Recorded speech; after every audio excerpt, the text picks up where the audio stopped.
I'm your pusher, I'm your father, I'm your brother, I'm your guide in the alley. I'm your main boy, thick or thin, I'm here to make you win. You know me.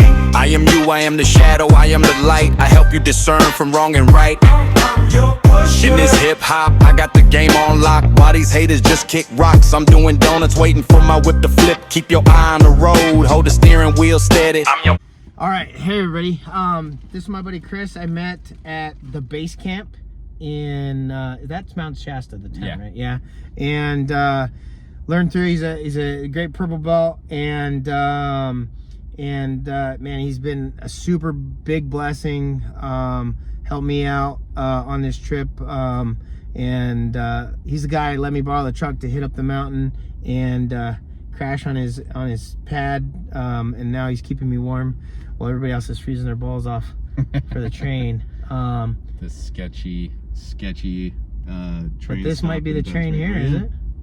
No, that's Union Pacific. Oh, okay. That's not Amtrak. Never mind. Yeah, because I'm like, that's kind of early. It should be another 30 minutes. Man, those things are huge. But go ahead and introduce yourself, Chris. Whatever you're comfortable with sharing. I'm gonna put this on YouTube, so you don't have to give anything too personal. Yeah, I grew up in Santa Cruz. Moved up here in 2015 into Siskiyou County. Started jujutsu in 2019, just before the pandemic. But yeah, just been living up here, enjoying life. Started a family, and I think jiu-jitsu has been probably one of my favorite communities I've been a part of. This is a great example. It's just kind of like when you go to another culture and realize you speak the same language. Like, it's just like a really cool, right. I was just really talking cool to a friend. She does a program called The Bridge. It's a healing, teaches people to come together from all walks of life and realize we're all healing. Same thing. And I was telling her, I was like, you know, jiu-jitsu's that. It's a church. I think we kind of talked about it a little bit once. Is it brings people from all different walks of life together, and we're communal. Community union, like we're touching and that sort of thing. Because otherwise we wouldn't, you know, the only reason we're talking is because of jiu-jitsu. Like, I wouldn't have had the chance to meet you, but you're awesome. You've already told a little bit of great stories. That's why, just to backtrack, is like, well, first, what brought you here? Because you're from Santa Cruz, yeah. Southern California, basically. Yeah. What brought you up here? It was just really expensive. I mean, you know, you look at the Bay Area, and I grew up in the 90s, and the .com bubble exploded, and next thing you know, like, I'm looking at having a family and can't afford to buy a house. So how old are you? 38. Yeah. Okay. So, and then I drove up here. I brought my whole family, my sister, both my sisters, my mom and dad, their families. So we did like a mass exodus out of Santa Cruz. And I'm pretty glad that we did, because I went down to Santa Cruz the other day, and it's just like, you know, if you're super rich, Santa Cruz is a great place to live. But like, for the majority of the people who are in like the middle class, it's really that makes sense. That makes sense. Now, so, you're telling me about, you did a road trip across the county, or across the country. Yeah. When you were young, dumpster diving. Yeah. We started talking about that, and I was like, I gotta interview this guy. Yeah. It was super fun. It was, you know, I was always kind of a counterculture kid. Where what I was sparked it? Well, like, I just grew up, so in Santa Cruz, you're either like a surfer, or, you know, part of that culture, or you're, you know, part of the mountain culture. And I was homeschooled, so I never really had a place. That explains a lot. Homeschool kids, they're always, especially in the 90s. Yeah, just totally obscure. So yeah. I just was really into old time music and bluegrass, and like hobo culture, and, you know, just the whole concept of like, oh, if you're a human, you have to pay to exist.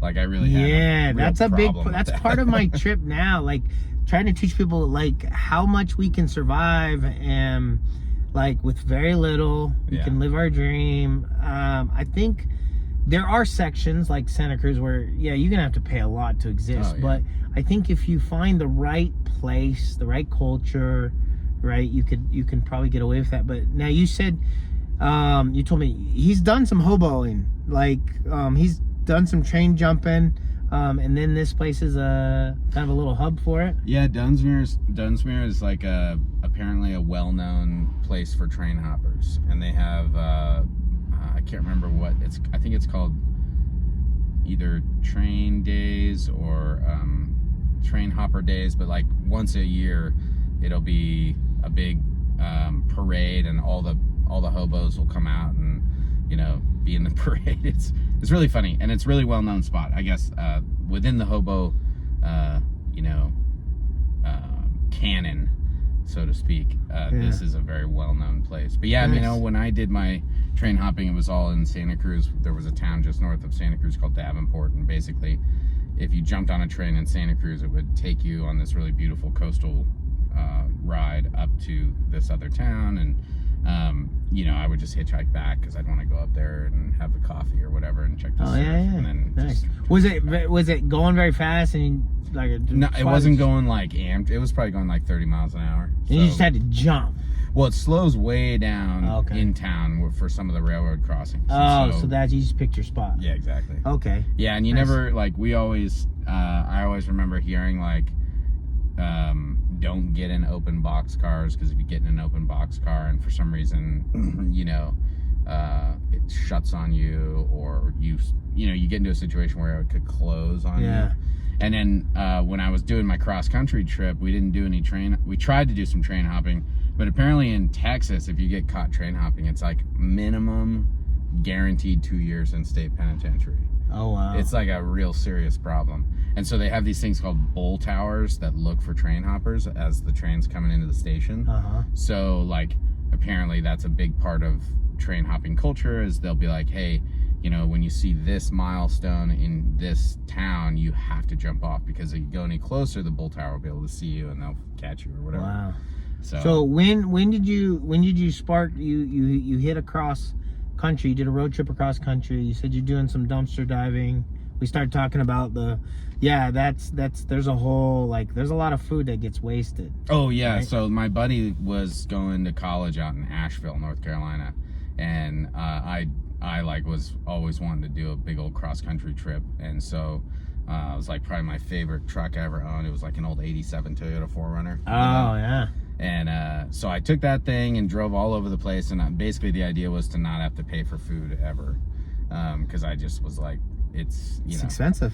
So I would just drive from one town, I would check out, I'd just drive behind the grocery stores, jump in the dumpster, and it sounds, if you've never heard of the idea of dumpster diving, it sounds like a recipe for illness. Yeah. But it's in America, it's just totally insane what we throw away. We got, I think I found at one point 5 flats of mangoes. Wow. Just a stack of mangoes.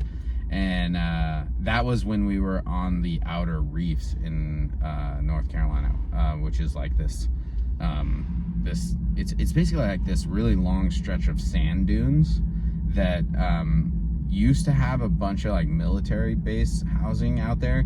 It's a really interesting place, actually, if you ever get to go. They just let the sand dunes take it back over. I remember driving on the outer reefs on the sand and coming up to a house, and the whole first story was buried under sand, and it was this beautiful old craftsman style house that was very well built, but the sand dunes had just broken all the windows and just flooded the house with sand. So I remember walking in to this house with the sand dune is just basically how you would think, this big sloping sand dune, and then there's just a house coming out of it, and you're walking in sand, checking out the living room and stuff. But that night, that was where we found those mangoes, and we also found, I remember it pretty well. We basically found a bunch of bake your own bread, some garlic, some seasoning, those flats of mangoes, and then we went to the beach and basically had a fire and cooked all this food from a dumpster, and it was really cool. That's pretty dope. I like I mentioned, I watched a documentary about, there's a, it's really expensive for a lot of stores, at least they say, for them to ship it to somewhere that could use it. So they're taking the cheap, easy way out and just dumping it, tossing it. Right. And they don't want to, and a lot of times they'll throw it a couple days before expiration, because they don't want to risk selling it, because they feel there's got to be, we gotta have some sort of maybe law that just protects people if I give you something free and it turns out to make you sick, bro, that's not like you chose it. You don't have to eat it, right? But we're wasting so much food. But that's huge. My sister worked in the produce world for a little while, and it was like she was telling me she doesn't think the issue is necessarily like we can't give food away. It's actually that our standards of food is so high. So like the consumer, like unfortunately the free market has been like, okay, my brain now expects a perfect tomato when I go into a grocery store. And if it's not a perfect tomato, I'm like, what's going on here? And she was like, we would like, basically she was in charge of inspecting food for sales. So can we buy this like flat of Brussels sprouts or not, right? And so what she was telling me was like, if I see any like certain amount of defect, then I just say no to the whole flat. And then it just like goes whatever. And so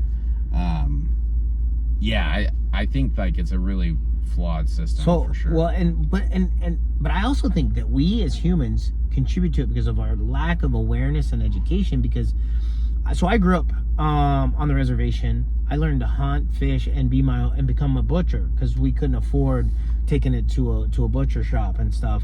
And you would age your meat. No, like that's crazy. And when you have an aged piece of meat like that, it just sits on a cool shelf and it just ages. It's amazing. And that's what they're throwing out when they throw their meat out and stuff. Or when people like most people are silly. If they're buying the high-end stuff, they should be looking over at the bargain bin of meats, because that stuff where it's no longer, it's kind of brown. I had to understand that, because I had a friend who would always make aged steaks, and I was like, I didn't get it. Yeah, because exactly like you said, like we have this ingrained idea that like if you let meat sit, it goes bad. Like even for like 20 minutes. Yeah, like, and, oh, no. and then even nutrient availability when foods age, right? A lot of those things start studying behaviorally, like humans are not, we're not apex predators. We were scavengers in the beginning. Like we would come after a wolf or something, a bear killed something. Yeah. We would eat something after the fact. So it was aged. Yeah. And we would eat the bone marrow and that sort of thing. And part of what has happened, I think, because like what your sister said in the perfection, we've cleaned up our life so much. So there's a great book called Revenge of the Tipping Point. And it's basically everything's a pendulum, right? We go all the way over this way, oh, too much. Go all the way back that way. It's kind of like, I don't know if my ex-wife used to do this. Like when it's cold, crank the heat all the way to the top. 20 minutes later, it's way too hot. Right. And so history shows that we used to be very unclean and we'd have all kinds of different diseases and things. So we've made everything so clean now. Swung to the other side. As soon as you touch anything, not so good. Water's a good example. I was watching, you ever watch that Alone show where they set him out? Yeah. Well, this dude from Mexico won it one time, and I knew he was gonna win because I was watching him. So he fasted. He trained his body to fast up to 40 days. So he didn't go out there having to eat all the time. That's part of the issue. We think we need to eat all the time. Yeah. You can go up to 40 days and survive. Totally. So he would fast, but then he also understood how water works and how the gut biome works. He was very smart. So he wouldn't heat his water in the stream. He would take a little bit, and then and he built up a tolerance. So that's part of why we are nutrient deficient now, is because we don't drink living water. Yeah. With any we want no bacteria. Yeah. And now we end up with a gut biome that's full of candida and the bad bacteria that's not good for us. And so we have so many health issues. So we've gotten so far away from Mother Nature and how Mother Nature functions, because she knows exactly what to do and how things work, and man is trying to be better than Mother Nature, and it's kind of messing with it. And, no, we don't, like you said, we want the path of least resistance. Yes, humans we're trying. So there's another great book. It's called Civilized to Death, and the guy he uses an analogy of a hot air balloon. Right? He says this husband and wife are out in the Napa Valley. They're gonna go take this hot air balloon. The wind's kind of gusting. It knocks it loose from its anchors, and it starts to float away. Well, the husband decides he's gonna grab on, right, to the balloon and try to hold it down. But of course, he's too small, and it starts slowly. And every 30 seconds, he realizes, oh, I should have let go. I should have let go. I should have let go. He doesn't until he's so far up, and then eventually his grip gives away and he dies. He's like, this is what civilization is doing to us. In the beginning, creating civilizations, preparing, storing up food for harsh winters, all of that allowed us to live more comfortably. We could survive, droughts, things like that. But what happened is now we've become we went too far, right? We are so comfortable. We got to really watch what we eat because we can drive anywhere. We don't have to walk anywhere. Right. We have to go to things like jujutsu just to have some physical difficulty in our life. We can't just eat a piece of fruit or vegetable off of the market table because you don't know what's got on it. And so we've overshot it. But and I think sometimes people will blame, right, corporations. They'll blame, government, which they certainly have their responsibility, and they're choosing profit over humanity.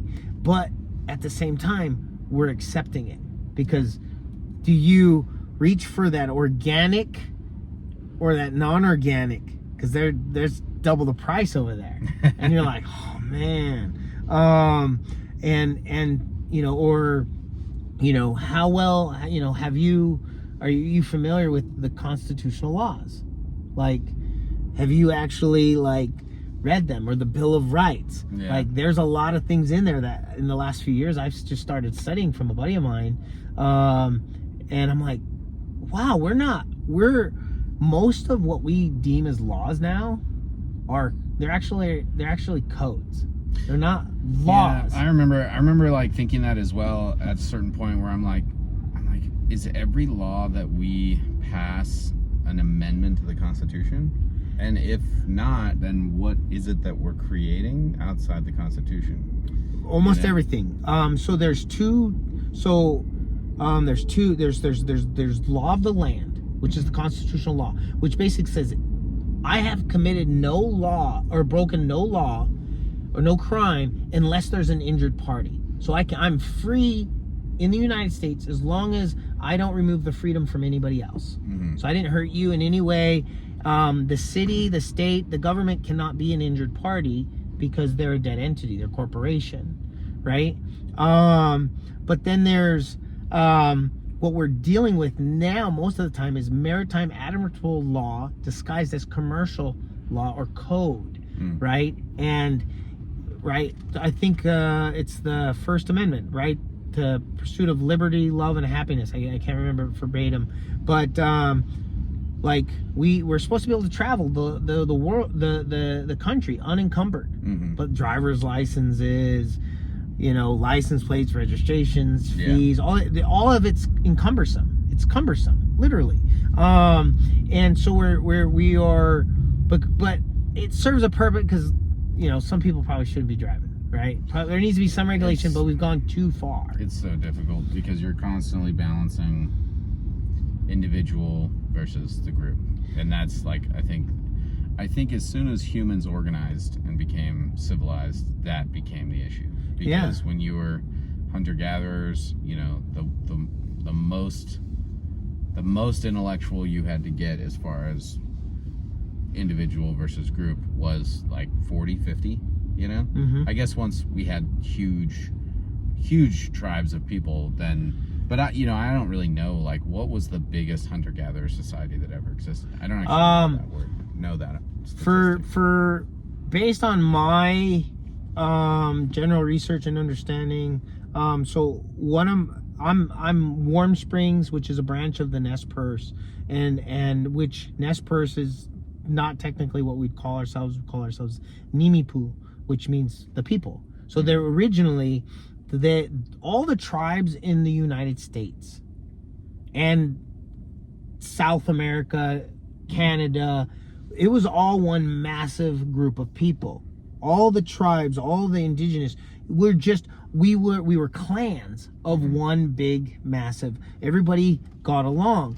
The colonizers, when they came over, started grouping us into, like, I'm Warm Springs by heritage, because that's where my people were from, the Warm Springs area of Oregon. But we were still a band of the original clan of the Nez Perce, the Nimipu, and all those bands, we were just disbanded and broken apart, because then the colonizers could initially was just to understand, well, they must be a little different because they live in this little area, but we would all several times a year come together, just like that little hobo thing.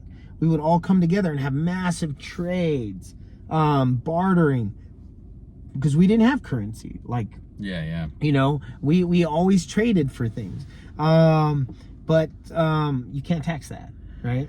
I think they try, and I think they do. They're trying to. I think they right? do. They like to. They make you report it. Well, they don't make you anything. What they do is they put a rule, and so you have to read everything in that. But who wants to read that tax codes? But I mean, you don't even have to now. That's the crazy, like, with every, like, step forward of this pendulum that we're talking about, there is, like, an individual capability that also increases by a factor. That's the weird thing about technology. It's like, you know, so take, for instance, business, right? Like, you and I have started some businesses. Yeah. Well, if you go all the way back to, like, the East India Trading Company, right? Like this infamous company. There's a great I'll talk to you later. I'll bet you later, but there's a great I can't remember what it's called, but it talks about the East Indian Trading Company, and it goes back in the pirate time. Dude, it's such a good movie. It Tom Hardy is the main character. Yeah, you gotta watch that if you haven't. So, like, what was the biggest advantage the East India Trading Company had over everybody else? Well, they had the means originally, because they were a wealthy group of individuals, to pay, let's see, they were probably called, I guess they were called lawyers back in the day, at that time. I can't remember the word, but attorney, maybe it was, whatever it was their legal, I would assume it's called a lawyer. So they had the money to pay a lawyer to draft the charter, to create the articles of incorporation, to pay for, you know, all of this, like, the bureaucratic red tape of creating a business 200 years ago was probably the equivalent of me trying to, like, build a skyscraper, right? Yeah. But now with technology, I can go onto LegalZoom and own a corporation in minutes. 3 weeks. Yeah, right? like, well, you can structure it in minutes, and then you can file a lot of it online within minutes, right? And get your EIN within minutes. So, you for every, like, step forward, there's always an individual empowerment factor, in my opinion. And so nowadays we've got AI, right? That's the newest thing. Oh, I can do some dope stuff. I've created some stuff on there. Tax code, right? You can just be like, and so what is the current advantage of the current East India Trading Company? So we're talking about Amazon, Walmart, right? What is their advantage? They understand money creation.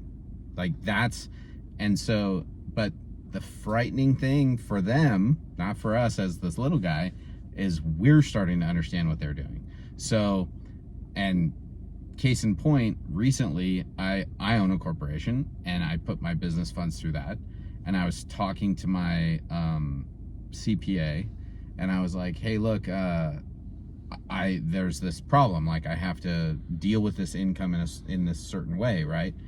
And my CPA was like, oh, well, it's becoming common knowledge that if you want to protect yourself from taxes, that you structure things in a way to basically legally declare everything as debt rather than income.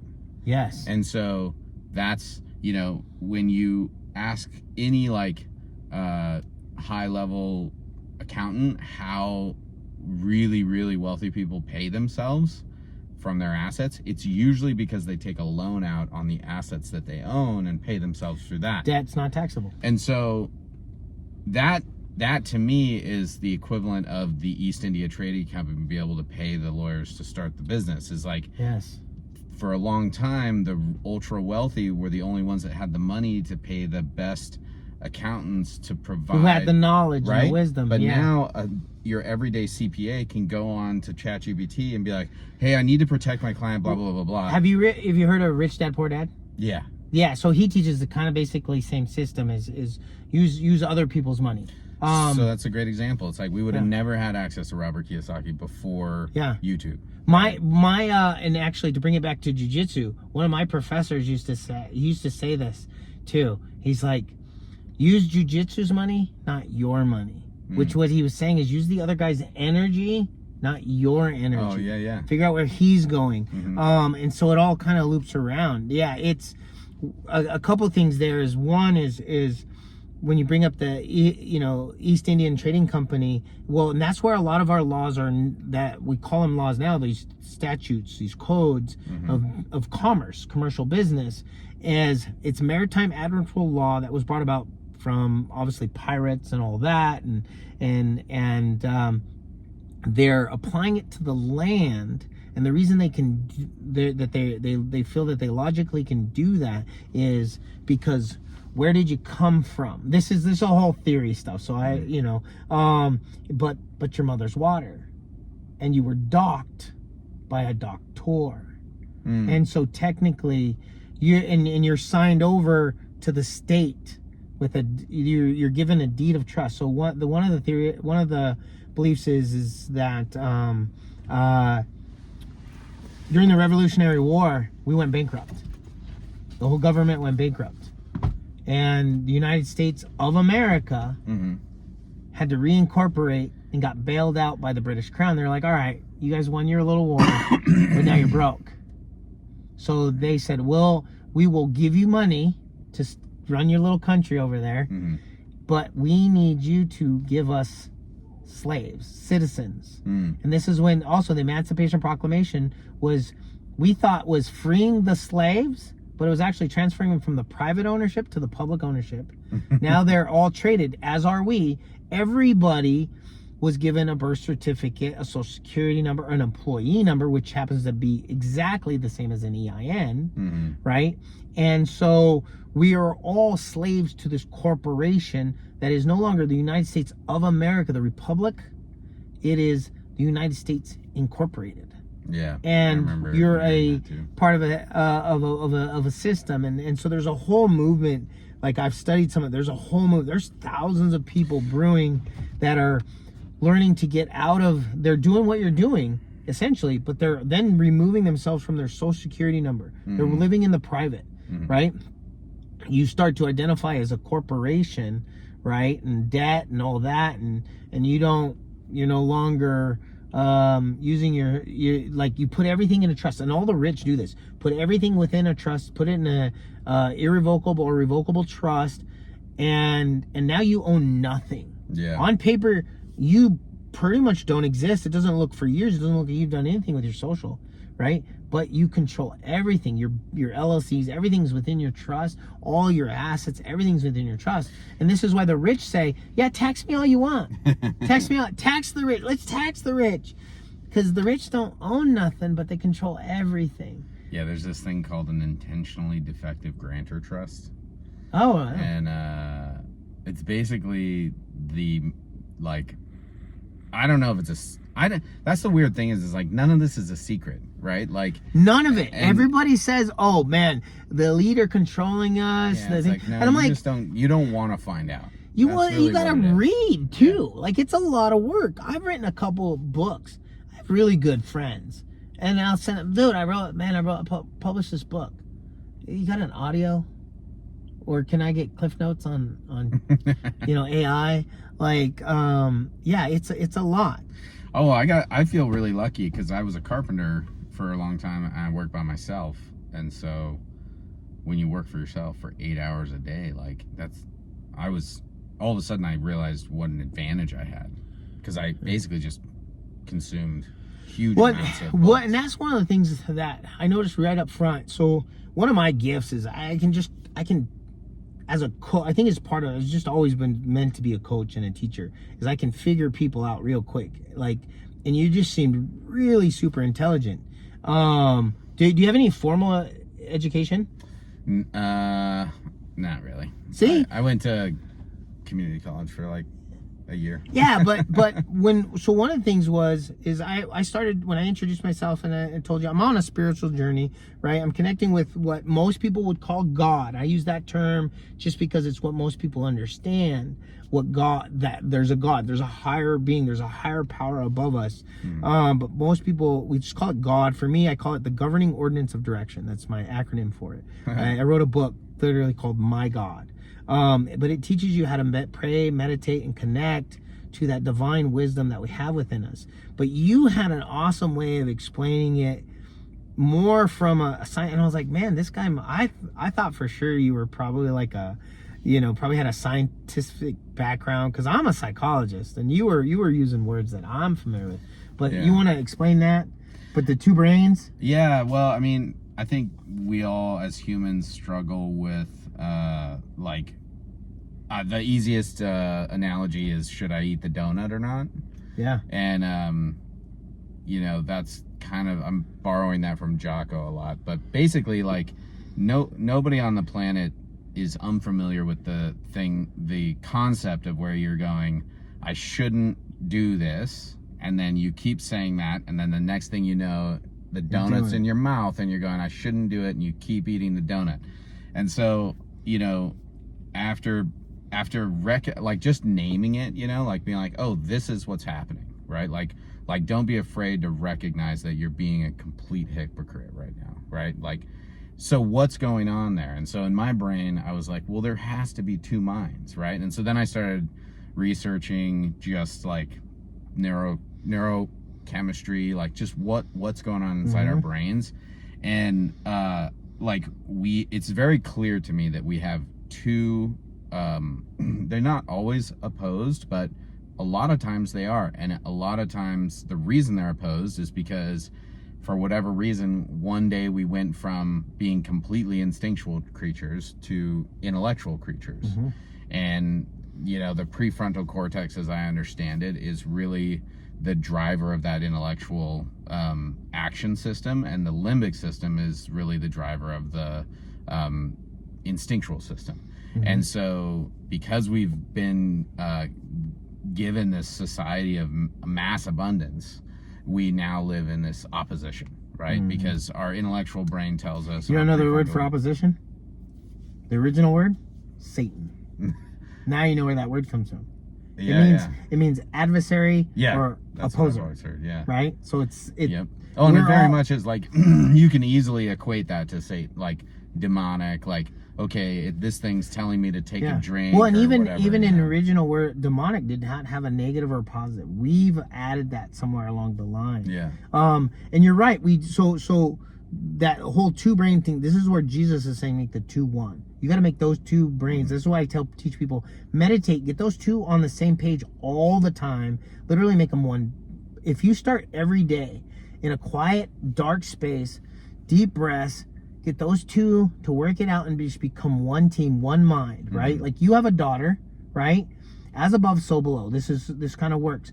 You and your wife have to learn to have one voice, or she will split the crap out of you, right? And you already see when she kind of does that. She figures out, all right, I'm gonna go to my ego, which is the masculine, because he's gonna let me do these certain things, and then I'm gonna go to the feminine, the receiver, which is what we often call the subconscious, right? The soul, and she's gonna be more nurturing, more nature, and that's what we get. And we have that. We actually have 4 brains, but they're all evolutionary of, right? Lizard brain, monkey brain, then the logical brain, then the main brain, but that brain splits into conscious and subconscious. Yeah. Right? And we're a multi-dimensional being. And we can connect to animals, plants. This is why everybody's at various different levels of, like, plants have life, they're sentient. Well, and you know, a lot of people get turned off by this type of language because it sounds so, like, undefinable. But if you do any research at all into quantum physics, yep, like you'll immediately realize, like, okay, so it's very well understood in the physics community that we don't have all the answers to the way reality presents so itself. quantum physics is finally catching up to what spirituality and scriptures always said. So there's two scriptures. I can't, one's Corinthians, I don't remember the numbers, but it says, God created all things and God is in all things, right? Which quantum physics shows we're all a bunch of atoms bouncing off of each other through energy. So the Adam and the Eve, right? And then there's the Trinity, the electron, the proton, the neutron. It also just presents complete mystery. Well, it doesn't ever, even in scripture it says God cannot be all that is known, because God is all things. There's no way our little human brain, everything in duality. So I know God is all things, but I don't know all things. Although I can connect to the all, which is God, consciousness. Because everything is, this is related more into Hermetics principles, but where the number one principle is all is mind. Everything is conscious. You cannot name one thing that did not exist prior to the thought of its existence. Like, even a color wasn't a color until somebody named it that. Like, you can read back. One of the recent things I discovered is, if you go back in the ancient texts, blue didn't exist. Blue's not very old. The color blue. For the vast majority of the time, it was all just a shade of gray. Or green, sorry. It was a shade of green. Until somebody decided to take that specific shade of green and call it blue. Well, now you cannot unsee blue. And that's why we have silly colors at the paint store. Exactly. and so, but this is kind of how the mind works. And that's not cream, that's vanilla bean. So like, when I first asked you and you were like, well, I'm not religious, and I'm kind of more of a like an atheist. I'm like, it sounds more like agnostic, but because what I would say is, even an atheist believes in God. They just call God something else. Oh no, I'm definitely not an atheist, and I think what I was trying to say is I don't belong to a religion. Well, but the word religion means wrap it all together, tie it all together. So people are blaming religions, like, oh, that's a bad religion's here to control, but probably haven't spent time getting into the religion itself. We can all meet bad jujutsu guys. There's bad professors out there. There are bad, guys practicing there are bad carpenters out there. Yeah. Right? But I'm not going to say carpentry sucks just because I meet a lot of bad carpenters. Yeah. I'm not going to, that's the thing, is I've studied I've studied all the religions to a very good, fundamental piece. But I've actually practiced a few, and I'm like, when you get in the heart of it, they're all saying the exact same thing. Treat everyone as you would treat yourself. You know why? Because there's zero separation, right? So we appear to be two different beings, right? And for part of that is true. We are two different beings. But we are both in God, of God, as God, experiencing life differently. Yeah, I mean, I think, so for me, like, my religious, what you want to call it, the process of religious experience that I've gone through, the place where it basically landed was, I was trying to, so you and I are using language right now. Yeah. That's all we really have, other than a undefinable, some sort of meta-cognitive connection that no one's really going to be able to be like, this is, this. So outside of that, kind of unexplainable way we can potentially communicate without words, outside of that, language is our only way of coming to a common ground on an idea, right? So if you take the concept of God, pretty much everybody will define it as, monotheistic God, meaning the big one, the only. The only way to define it is the ultimate logical paradox. And so the problem with defining something like that is that you will never pin it down other than being able to define it. And so what I'm teaching you, you're absolutely right. Everything is paradoxical.